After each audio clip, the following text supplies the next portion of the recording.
এই যে এলানটা করাতে ছেলেটা খুব লজ্জিত পড়িয়ে প্রধান আত্মহত্যা করছে। মিথ্যে অপবাদ কেড়ে নিল সুখের সংসার, হারিয়ে গেল একটি তাজা প্রাণ। মর্মান্তিক এই ঘটনাটি ঘটেছে নীলফামারীর সৈয়দপুরে।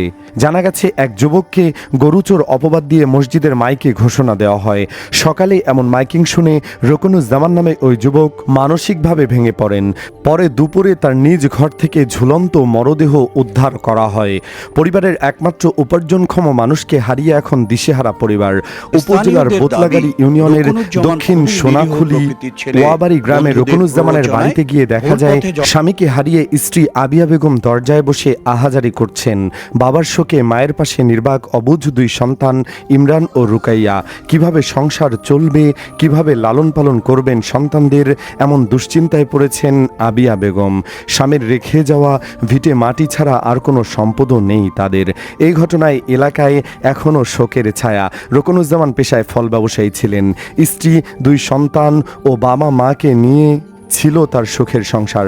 স্থানীয়রা জানান, বিকেলে রকুনুজ্জামান বাড়ির পাশ থেকে আব্দুর রশিদ নামে এক ব্যক্তির একটি গরু চুরি হয়। পরে সন্ধ্যার দিকে গরুটির সন্ধান পাওয়া যায়। গরু পাওয়ার পর রাতে রকুনুজ্জামানকে ডেকে এনে গরু চুরির অভিযোগে তুলে স্থানীয়ভাবে সালিশ বসানো হয়।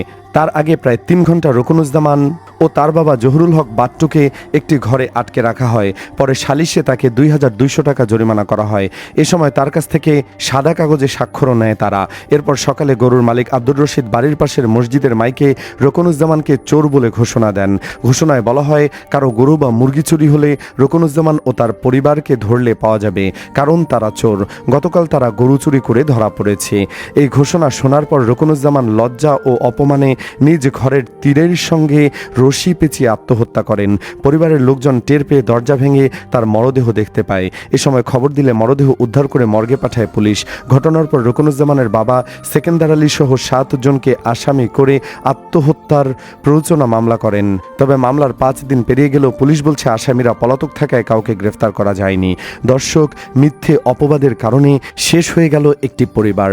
যারা এই ঘটনার সাথে জড়িত তাদের কী ধরনের শাস্তি দেওয়া উচিত বলে আপনি মনে করেন জানিয়ে দিন কমেন্ট বক্সে। ভিডিওটি ভালো লাগলে লাইক দিন ও শেয়ার করুন, আর আমাদের চ্যানেলে নতুন হলে অবশ্যই সাবস্ক্রাইব করুন।